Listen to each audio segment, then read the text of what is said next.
Hi everyone, my name is Mallory Dunn, if you haven't watched a video with me talking before, and I am the owner and designer and all of the things behind SmartGlamour.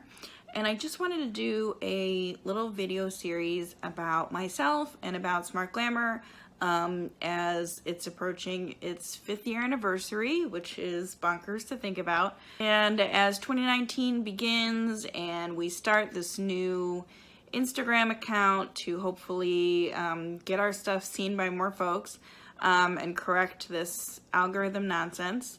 And I also want to, kind of go through all of this so that I can discuss where I see SmartGlamour going in the future and just be super transparent and super clear about the brand and about myself. So this first video is going to be a little bit of an introduction to me and how I got into fashion design in the first place. So, I've been interested in fashion and clothes and style my whole life.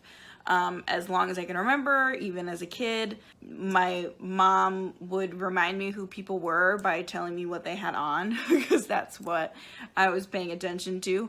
I loved playing dress up. When I got into junior high and high school, I started to make my own clothes before I even actually knew how. I would take things apart, cut them apart, put them back together. I would hand sew things before I ever had a sewing machine. I would make little backpacks out of jeans and purses as gifts for my friends. And it was just something I was super interested in, but I never thought it could be a career. I didn't know it could be a career. I was a super academic, nerdy, focused student. And then when I got into high school, I'm from Newburgh, New York, which is about an hour and a half upstate from New York City. It's not actually upstate New York, but it is north of New York City, a little north of Westchester, near like Poughkeepsie, Beacon, New Paltz, that general area. And my high school was in the city of Newburgh and was a Title I school, which means that we got a decent amount of funding because it was a economically poor area. So my high school was huge. It was super diverse. We had about 1,000 kids per grade. And we had a lot of really great programs. So the school was broken up into academies, and the academy that I was a part of was the Arts Academy. And there was another academy that was kind of more visual arts that was called the Communications Academy. And anyway, my high school had a fashion design program, which I was so excited to find out. I couldn't believe that that was a real thing. Up until that point, I had always assumed that maybe I would be a math teacher or a teacher of some sort. I again, was very academic, very nerdy, and I really loved helping and tutoring and helping out my fellow classmates and things like that. So I always thought I'd be a teacher. But then I found out that you could take fashion classes, and my mind was blown. I'd always been a bit of an artist, and so I started taking fashion classes, and by a bit of really great luck, I ended up with two fabulous teachers. One fabulous teacher who taught us sketching, named Ms. Michaud, and another fabulous teacher who taught us sewing, named Ms. Fry. And Ms. Fry was actually only there for 1 year because the former sewing teacher was on maternity leave. And Miss Fry just knew so much when it came to clothing and construction, and she really taught us way more than you would normally learn in a high school fashion class. So upon graduation, or right before graduation, I applied to just 2 schools, FIT and and Pratt.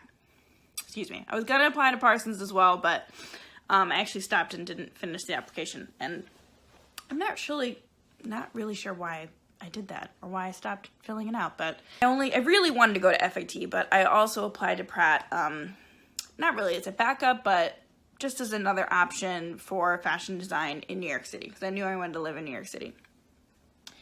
And I was actually advised by a few people that FIT was super hard to get into and that I should apply as a fine arts major and then transfer. But I was incredibly stubborn. I'm still pretty stubborn, but especially as a 17-year-old. And I said, no, I'm going to apply as fashion design and I'm going to get in. Luckily, I had really great grades, better grades than you even need to get to FIT because it's a very art-focused school. And because I really attribute a lot of this to Miss Fry, because I really learned how to sew. I had done a 4-piece collection and runway show. I had made a strapless top with boning in it. I had made a pair of pants with like detailed seam tape on the inside. And I went to FIT for a portfolio review, and I remember the teachers being very impressed that I knew how to do those things, because that's usually things that you would learn in college. So I went to FIT for fashion design, and I went there for 2 years. I'm so glad that I went there, and I learned so much. I learned everything that makes it possible for me to do what I do now. But while I was there, I really didn't love the school so much, and I didn't love the trajectory that it was putting me on. I wasn't super psyched by many of the teachers there. I had a few teachers who I really loved, lucky enough to have one of them, Professor Wright, twice. But because FIT is such a specific art, fashion-based school, the professors there don't actually need to have any teaching experience. They just need to have worked in the fashion industry for 7 years and then pass a test that they are competent in that specific skill, and then have an interview and like teach a lesson. But they don't actually have needed to go to any kind of education schooling. And so a lot of them they're not super great at the teaching aspect. They're not super motivational. They or at least, when I went there, which is the early 2000s, we're really trying to pigeonhole you into a certain way to draw and a certain way to design. I got told that my croquis, which are the fashion figures, were too curvy, and all types of things. They're really trying to get everyone to graduate with like this one specific style. And then upon graduation, they kind of push you towards, okay, you're gonna get an internship and you're gonna work your way up the corporate ladder at a design company. And that's kind of how the fashion industry works. And, before I went to FIT, back when I was at NFA at my school in high school, and making my own things and being super creative, the reason I wanted to be a fashion designer is because I wanted to be creative. I wanted to make clothes. I wanted to make clothes for everyone. That's something that I've always done, even as a 17-year-old, not really with any kind of grand scheme of being inclusive. It's just, I have sisters that are very different shaped than me. I have best friends who were very different shaped from me. And there was not a world where I made clothes and didn't also make clothes that those people could wear, that the people that I loved could wear. When I got to FIT and was being pushed down this very specific trajectory, and also at the same time not really having my creativity boosted in any way, it really put me off fashion, quite honestly. So I decided to leave after 2 years and transfer to Pratt. And instead of transferring to Pratt's fashion design program, I actually decided to transfer to their art and design education program and get a teaching degree, because really I had been just put off fashion design. It didn't seem like the kind of world I wanted to be a part of, and I didn't really see an alternate route. And so I decided, okay, well, what if I combine these things that I love with this concept that I always thought I'd be a teacher, and I'll go get a teaching degree. So I transferred to Pratt. I went to Pratt for 3 years, and I studied art and design education.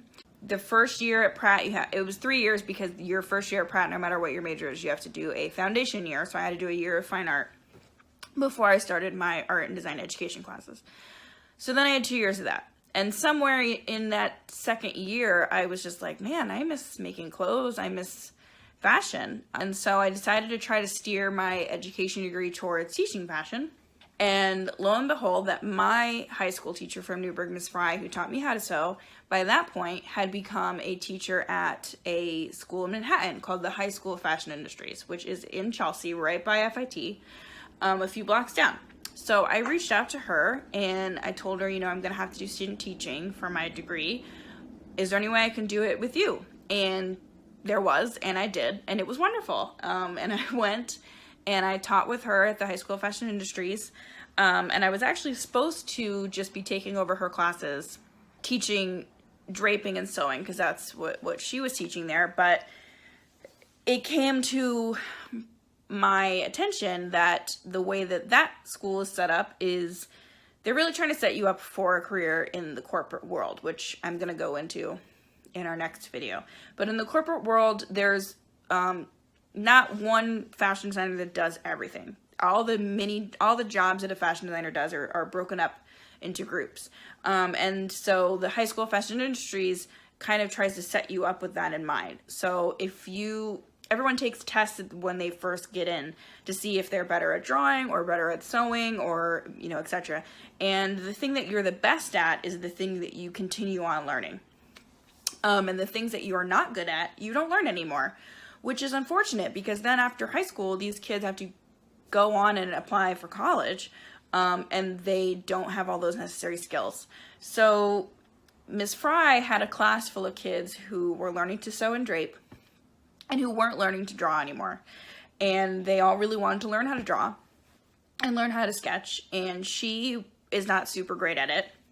So she would give them some projects, but she didn't feel like she could really give them the basics that they needed. And so she asked if I would be willing to do that. We polled the classes. They both voted that they would rather learn how to sketch from me instead of having me just take over her lessons. So the days that I was there, I taught them an entire curriculum of fashion illustration, which I created, and went through the basics like super quickly and taught them step by step, and then they completed a project by the end of my time there, and then I left. So then I graduated from Pratt and was kind of like, oh, what do I do now? I've been in school for 5 years. I thought I was going to do this one thing. Then I decided to do something else, and now I don't really want to do that either, and I'm not sure what to do. There's not a ton of opportunities for teaching fashion, not as many as there are for teaching fine art, but I didn't want to teach fine art. So I decided to go into corporate fashion design. And while I was making this decision, I was just living in New York City, girl in my young 20s. I was a cocktail waitress. I worked all over the place. I did a little bit of fit modeling. I did a little bit of print modeling, which is a whole nother topic that I've talked about a little bit. But maybe I'll do another video on that and my experiences with that. And then I started trying to apply for fashion design jobs. And what was interesting was in the time of me being at FIT to then trying to get a job however many years later, a lot of technology had really changed. And corporate fashion design companies has started really doing all of their sketches on the computer. And back when I was at FIT, that was kind of just touched on quickly, and then that's it. Well, everything we did was by hand. And so I quickly realized that I was gonna have to reteach myself how to do this because I didn't really remember. So I got an internship, a paid internship that I was too qualified to have, but I needed to add something to my resume. I needed to get a foot in the door. And so I worked as a waitress 3 nights a week, and I did this paid internship 3 days a week, and I was all over the place. And then when I was at home, I was Googling and teaching myself how to draw on the computer and do my sketches on the computer. And then I ended up applying for a fashion design job, which I got, and that was as a design assistant. And I worked there for a few years. And I think I'm gonna stop there. And when we get to my next video, I will talk about that corporate design job and all the things I learned there about how the fashion industry really works and how that led me to leaving that job and eventually starting SmartGlamour. So thanks for watching. Thanks for taking this time to learn a little bit more about me. If you have any questions, obviously leave them in the comments. I'm happy to answer, and I'll be back with the next video of this series. Thanks, everyone.